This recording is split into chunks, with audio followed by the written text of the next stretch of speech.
Се случи промоција на една интересна книга, станува збор за пиеси за обоа и пијано, од магистер Васил Атанасов Вчев, познат и признат обоист во македонската музичка сцена, долгогодишен вработен во Македонската филхармонија. Господине Атанасов, добра вечер, добре дојдовте. Чест ми е што имаме можност да поразговараме на промоцијата на ова важно музичко дело кое што излегува во Македонија.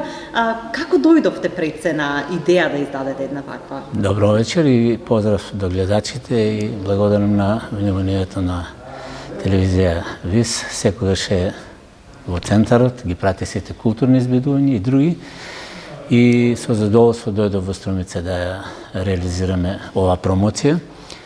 Идејата одамна е во мене, тлее што се вели, повеќе од 20 години, бидејќи освен како солист, обоист на Македонска филхармонија и самостален солист, се занимавам долго години со педагошка дејност по музичко-балетскиот центар во Скопје Илија Николовски Лу и камерна музика на факултетот за музичка уметност.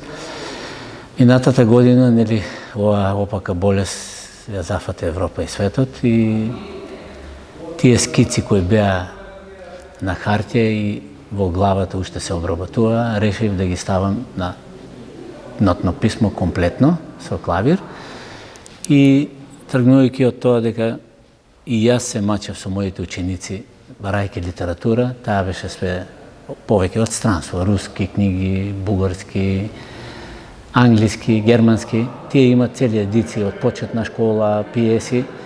За жал, кај нас немаше таков албум за деца и млади, јас како што го велам интимно, и се одлучив да направам обработка на познати македонски фолклорни теми.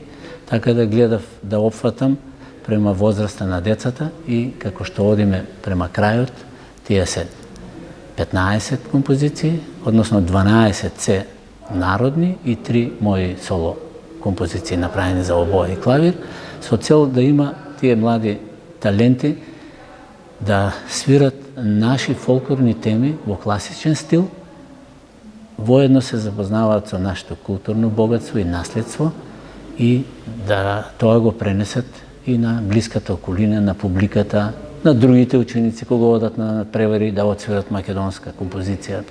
Ова книга е и повеќе наменска. Ако јас ја нареков за обоа и пијано, бидејќи обоата е мојот инструмент, но тие може да се изведат на виолина, на флейта, на кларинет, на фагот, на саксофон, на повеќе инструменти. Така да од можноста на ученикот во кој степен е и така може да ги свири тие композиции. Ние имаме многу избор голем, нели, на фолклорни теми, но јас се одлучив за тие бидејќи сметав дека тие се едни од најпознатите и даваат еден посебен белег.